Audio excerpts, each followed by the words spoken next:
Alright, guys, so today I'm going to be talking about, Friday the 13th and how it never really had its chance for glory or to reach its full potential. Now, the game released back in May of 2017 and it instantly, shot up in popularity thanks to the Friday the 13th franchise, of course, being iconic, one of the most iconic horror franchises of all time, and the fan base behind it. And it will also being something new for video games, meaning the asymmetrical horror genre of video games. Before Friday the 13th and Dead by Daylight, there weren't many, if any, asymmetrical horror games back then. When they first came out, like how they are now. You got VHS, you had Hide or Die, Last Year the Nightmare. All those games are dead now. But Friday the 13th and Dead by Daylight, they really kickstarted that genre of asymmetrical horror games. And if there were any before them, then they weren't nowhere near as successful or popular as these two. Friday the 13th was one of the first asymmetrical horror games that really took off, along with Dead by Daylight, which still thrives and dominates the asymmetrical horror genre to this day, largely due to its iconic licenses, like Halloween, Nightmare on Elm Street, Saw. They got Resident Evil, and etc. The games were often compared to each other a lot, because they were both asymmetrical horror games, but they were very, very different from each other. F13 is, of course, based on the Friday the 13th movie franchise from the 80s and 90s. The game features 10 playable Jasons from different movies, each with their own different strengths and weaknesses, with those Jasons being part 2 with the sack head from, of course, Friday the 13th part 2, then part 3, part 4, part 5, which is really Roy Burns, part 6, part 7, part 8, part 9, and Savini Jason, who did not appear in any films, but what Tom Savini said that he thought Jason would look like after getting out of hell in part 9. Now, there are more Jasons in the game's files, like there's Remake Jason, there's Ghost Jason from the fan film Never Hike Alone, and then there's Jason from Freddy vs. Jason. And then there might be another Jason somewhere that I'm leaving out, but the Jasons I list before that, part 2, part 3, part 4, etc., they're all in the live game. The others, they're not in the live game, they're in the hacked version or whatever. The game features Friday the 13th, the game features 8 players in a single match, with one player randomly being chosen to be Jason, which his job was, of course, to hunt down and kill the counselors, and the counselor's job was to survive by any means necessary. There were multiple ways to do this. You could repair the 2 cars, those 2 cars being the 4-seater being blue, which seated 4 players, and the 2-seater being yellow, which, in its name, seated 2 players. And then you could repair the boat and escape with one other player using the boat. You could attempt to survive the full 20 minutes of the match, which would count as survivor of the night, which honestly was, in my opinion, the most fun way to win as counselor, because it required you to survive. It required a lot more skill, in my opinion, and you had to outwit Jason pretty much the whole match. If he was on you, you had to outwit him and outthink him the whole match. It required a lot of thinking and skill, of course. And then, last but not least, you could attempt to kill Jason at your own risk.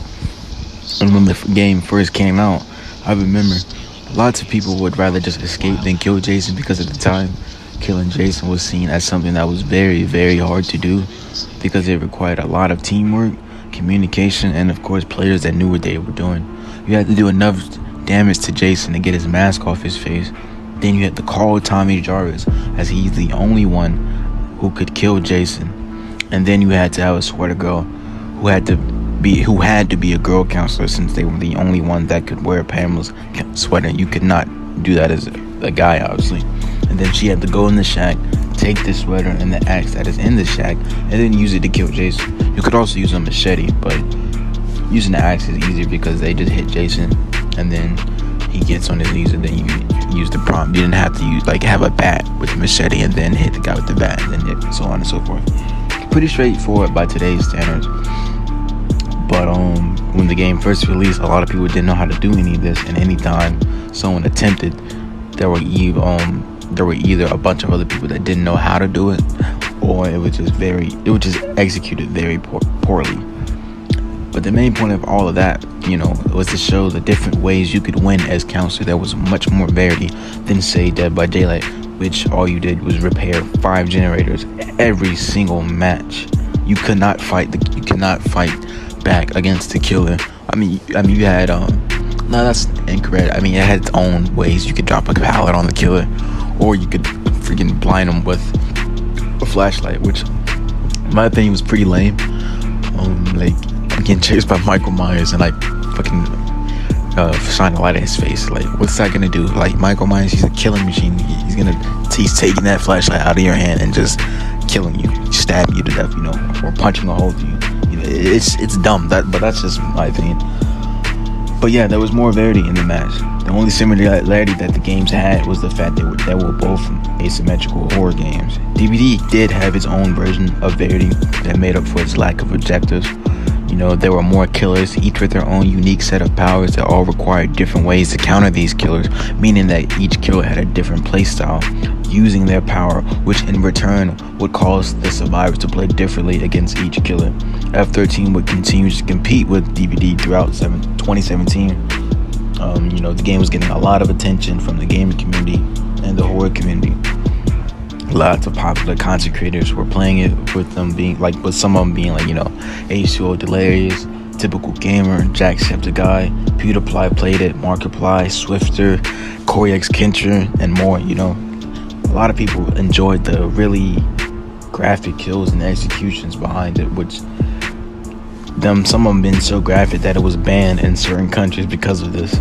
And then people, of course, enjoyed the fact that it was a party game that you could play with your multiple friends. There were 7 counselors, so you and 6 other people you could party up with and play. Actually, no, you could party up with 7 people, and one of your friends could be Jason. It was just really fun, with the voice chat and stuff. You could, all the laughs, you could have the trolling, and back then, a lot of party your friends would just team kill each other, fight each other with machetes, axes, bats. It was funny. It was really fun. And Dead by Daylight then, of course, have this. Even with all of this though, the game did have its own flaws. The game was flooded with game-breaking bugs that the devs just didn't seem to care to fix at all at first. The updates really started to slow down too, which is what really ended up killing the game. Everyone knows of the lawsuit that led to the game's downfall, so I don't really have to explain, about the lawsuit between Victor Miller and Sean Cunningham, which is resolved now, but doesn't matter because the game shut it down, sadly. The last content update was in 2018, which was the release of Part 5 Jason or Roy Burns. And ever since, as far as content, the game has been dead silent, and there is no plans for any content anymore, which is sad to see because the game had a lot of potential, had a really promising future too, and it was really, really ahead of its time. I feel like, there weren't any games ever like Friday the 13th. When it came out, there was nothing like the game. It was just instantly a hit. It had a really promising future, and it's sad to see that all of that go down, because of one fucking lawsuit. And right before the game stopped getting updates, the game was sorry about that. The game was just getting prepared for the Grendel update, which would have featured Jason X, the spaceship map, new counselors, new kills, and a new way to kill Jason. And you can look at all of this on YouTube. It's all been leaked now, and it was still in the game's files because it was literally just about to be released the month. It was in April or May the game stopped. I could be wrong, but it was gonna release soon. And it's just sad to see that it's just really sad to see F13's fall from grace. Lots of potential, promising future, all gone thanks to a lawsuit. Well, those are my thoughts. Thanks if anyone watched this. Alrighty, guys.